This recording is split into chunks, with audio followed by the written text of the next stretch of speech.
முதல் வாசகம். இயேசு இறைமகன் என்று தூய ஆவியும் நீரும் இரத்தமும் சான்று பகர்கின்றன. திருத்தூதர் யோவான் எழுதிய முதல் திருமுகத்திலிருந்து வாசகம். அதிகாரம் 5 இறைவசனங்கள் 5 முதல் 6 முடிய மற்றும் 8 முதல் 13 முடிய. அன்பார்ந்தவர்களே, இயேசு இறைமகன் என்று நம்புவோரை தவிர உலகை வெல்வோர் யார்? நீராலும் இரத்தத்தாலும் வந்தவர் இயேசு கிறிஸ்து. அவர் நீரால் மட்டுமல்ல, நீராலும் இரத்தத்தாலும் வந்தவர் என தூய ஆவியார் சான்று பகர்கிறார். தூய ஆவியாரே உண்மை. எனவே சான்று அளிப்பவை 3 இருக்கின்றன. தூய ஆவியும் நீரும் இரத்தமுமே அவை. இம்மூன்றும் ஒரே நோக்கம் கொண்டவை. மனிதர் தரும் சான்றை நாம் ஏற்றுக்கொள்கிறோமே, கடவுள் தரும் சான்று அதைவிட மேலானதன்றோ? கடவுள் தம் மகனுக்கு சான்று பகர்ந்துள்ளார். இறைமகன் மீது நம்பிக்கை கொண்டுள்ளோர் இச்சான்றை தம்முள் கொண்டிருக்கின்றனர். ஆனால் கடவுள் மீது நம்பிக்கை கொள்ளாதோர் அவரை பொய்யராக்குகின்றனர்.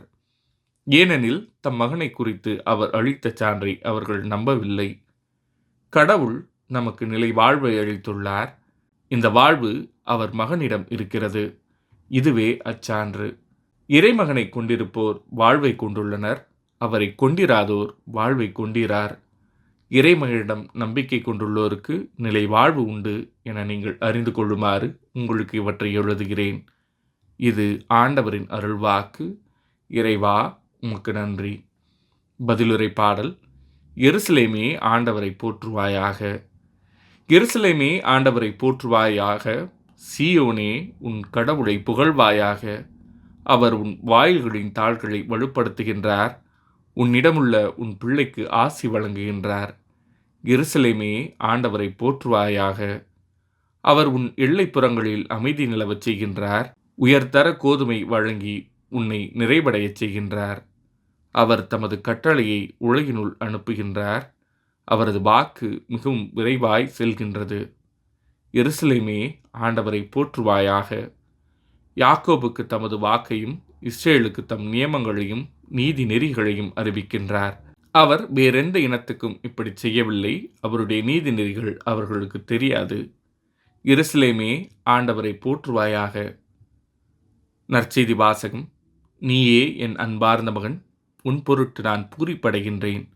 மார்க் எழுதிய தூய நற்செய்தியிலிருந்து வாசகம். அதிகாரம் 1 இறைவசனங்கள் 7 முதல் 11 முடிய. அக்காலத்தில் யோவான், என்னை விட வலிமை மிக்க ஒருவர் எனக்கு பின் வருகிறார். குனிந்து அவருடைய மிதியடி வாரை அவிழ்க்க கூட எனக்கு தகுதியில்லை. நான் உங்களுக்கு தண்ணீரால் திருமுழுக்கு கொடுத்தேன். அவரோ உங்களுக்கு தூய ஆவியால் திருமுழுக்கு கொடுப்பார் என பறைசாற்றினார். அக்காலத்தில் இயேசு கலிலேயாவில் உள்ள நாசரேத்திலிருந்து வந்து யோர்தான் ஆற்றில் யோவானிடம் திருமுழுக்கு பெற்றார்.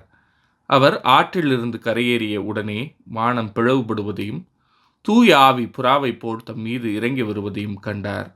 அப்பொழுது, என் அன்பார்ந்த மகன் நீயே, உன் பொருட்டு நான் பூரிப்படைகிறேன் என்று வானத்திலிருந்து ஒரு குரல் ஒலித்தது. இது ஆண்டவரின் அருள்வாக்கு. கிறிஸ்துவே, உமக்கு புகழ்.